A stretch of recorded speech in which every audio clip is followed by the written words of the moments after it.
इसरो का कारनामा, सूरज को भारत का नमस्कार। पिछले साल यानी साल 2023 में 2 सितंबर को इसरो के पहले सोलर मिशन आदित्य L1 के तहत आदित्य L1 स्पेसक्राफ्ट को श्रीहरिकोटा से लॉन्च किया गया। सतीश धवन अंतरिक्ष केंद्र से इसरो के सबसे भरोसेमंद लॉन्च व्हीकल PSLV-C57 रॉकेट के जरिए सफल लॉन्चिंग की गई, जिसके बाद भारतीय स्पेस एजेंसी ने जानकारी दी कि आदित्य L1 सूर्य की ओर और पृथ्वी से 1.5 मिलियन किलोमीटर की दूरी पर पहुंचेगा और सोलर स्टडी से जुड़ा डेटा जुटाएगा। निर्धारित बिंदु को L1 पॉइंट कहते हैं, जो कि पृथ्वी और सूरज के बीच दूरी का 1% हिस्सा है। इसे अंतरिक्ष का पार्किंग स्पेस भी कहते हैं। अब इसरो की ओर से बताया गया है कि इसी L1 पॉइंट पर स्पेसक्राफ्ट के पहुंचने का समय 6 जनवरी 2024 है। ये हेलो ऑर्बिट में स्थापित होगा।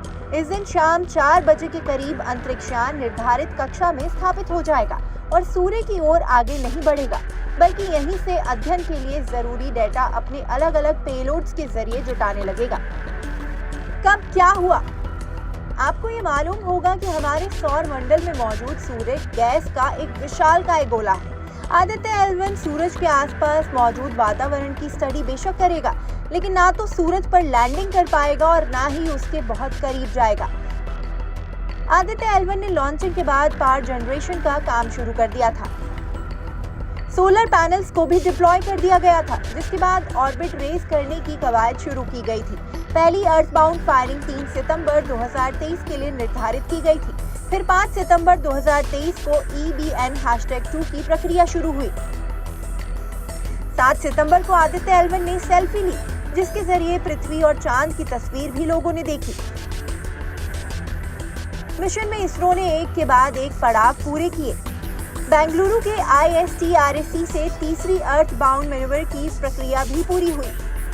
इस पड़ाव के दौरान इसरो के मॉरिशस, बेंगलुरु, SDSC, SHAR और पोर्ट ब्लेयर में स्थित ग्राउंड स्टेशंस ने सैटेलाइट की लगातार ट्रैकिंग की।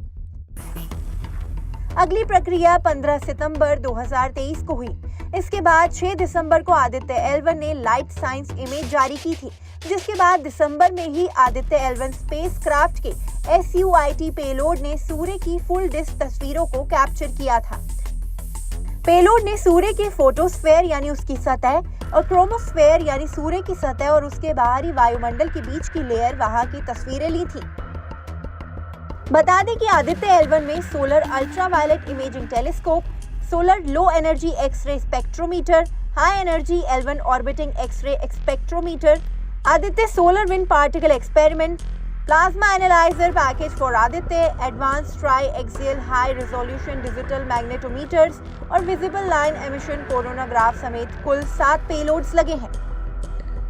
ये सभी पेलोड्स अलग अलग डेटा जुटाने का काम करेंगे। जानकारी दी गई थी कि लॉन्चिंग के लगभग 127 दिन बाद ये L1 पॉइंट पर पहुंच सकता है। ये भी बताया गया था कि इस बिंदु से ग्रहण या बिना किसी रुकावट के सूरज को लगातार ऑब्जर्व किया जा सकता है।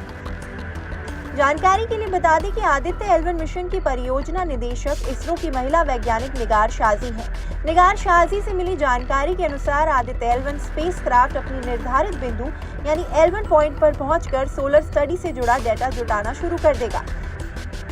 ये पता लगाया जाएगा कि सौर तूफानों के आने की वजह क्या है, सोलर फ्लेयर्स का पृथ्वी के वायुमंडल पर क्या असर पड़ता है, सूर्य के कोरोना से निकलने वाली गर्मी और गर्म हवाओं की स्टडी के लिहाज से भी ये डेटा जुटाएगा। इसके जरिए वैज्ञानिक सौर हवाओं के तापमान और सौर वायुमंडल को समझने की कोशिश भी करेंगे।